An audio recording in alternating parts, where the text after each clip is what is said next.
Քերծվածքակայուն, ջրադիմացկուն եւ հարվածակայուն լամինատների նշված տեսականին ձեռք բերեք իդեալ համակարգի խանութ սրահներից 1 քառակուսի մետրը սկսած ընդամենը 2450 դրամից։ Ձեզ ասեք ինչ եք ուզում, ասեք ես պատասխանեմ, խնդրեմ։ Ամեն դեպքում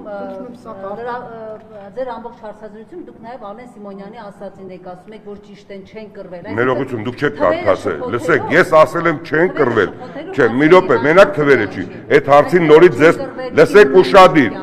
Ես լավ տեղեկացված եմ ամեն ինչի, ձեզ եմ ասում, որ 44-օրյա պատերազմի ժամանակ մեծ մասը չի կռվել, մի մասը ինադու սաբոտաժ արել, մի մասը ինադու տվյալներ ա տվել, սա բոլորը գիտեն, ընթացքում էլ կտեսնեք դատական պրոցեսներից։ Հանցագործության մասն այսպես հաղորդում եք տալիս։ Լսեք, հաղորդում չեմ տալիս, ասում եմ դատական պրոցեսներով, այդքան որ 5 տարյա քրեական գործեր ա գնում։ Մենք Ղարաբաղյան շատ ընկերներ ունեմ Ղարաբաղից ես, իրանց հետ հաճախակի շփվում եմ, շատերին աշխատանքի եմ տեղավորել, իմ ընկերներին, ոչ ընկերներին, անծանոթ մարդկանց, շատ լավ մարդիկ կան, լավ աշխատասեր մարդիկ կան, շատ։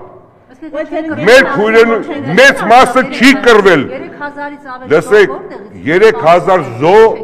3000-ից ավել զոհ տրվել է ընդհանուր Հայաստանի եւ Ղարաբաղի բնակչության մասով։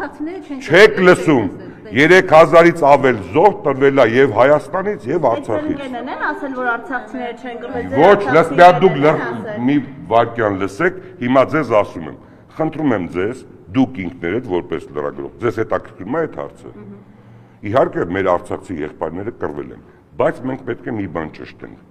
Արդյոք Արցախում բնակվող 150,000-ը, որ պետք է պաշտպաներ իր սահմանները, մեր Արցախցի նրանք ինչքան են զոհվել, Հայաստանի Հանրապետությունից ինչքան։ Ես ուզում եմ ասեմ, այդ երբ որ նայում ենք այդ կշիռը, այդքան էլ այդպես չի։ Դրա համար շատերը չեն կռվել։ Հայաստանը մենակ էր թողել արցախցիները։ Նիկոլ Փաշինյանը ասում էր ինչ է լինի։ Սեպտեմբերն եք ասում։ Այո։ Հա, ներողություն, չէ, ես խոսացի 44-օրյա պատերազմի մասին։ Սեպտեմբերին ասաց, որ Հայաստանը չի ներքաշվի պատերազմի մեջ, Արցախցի այդ 150,000 մարդը, որ ասում եք, մնացել էր մենակ 10 միլիոն ադրբեջանցիների դեմ, ինչ պետք է անեին, որ Բացի այդ Հայաստանը անվտանգության երաշխավոր էր Արցախի, ոնց կռվեին, պետք է բոլորը զոհվեին, պարոն Ես 44-օրյա պատերազմի մասին ասացի,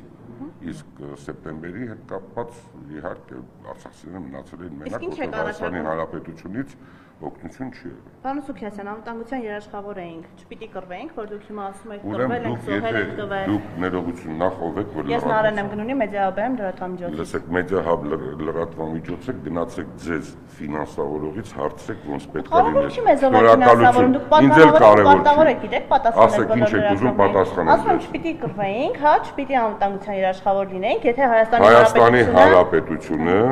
պետք է նայի ընդհանուր Հայաստանի Հանրապետությունը սա մեր միակ միջազգայինորեն ճանաչված պետությունն է, մենք պետք է շատ զգուշ լինենք, շատ խելոք լինենք եւ պետք է այնպես անենք, որ Հայաստանի Հանրապետությունը շատ ռիսկերի չդիմի եւ Հայաստանի Հանրապետությունը հարատև լինի, սա է խնդիրը։ Լինելու է հարատև ըստ ձեզ, եթե մենք այս քաղաքականությունը արդեն լինելու է, չի լինելու, իհարկե կլինի, եթե մենք բոլոր այն նորմերը, որոնք որ միջազգայինորեն կա, ճանաչենք, սուրբ գրքի պես ընդունենք։ Շնորհակալություն բոլորից։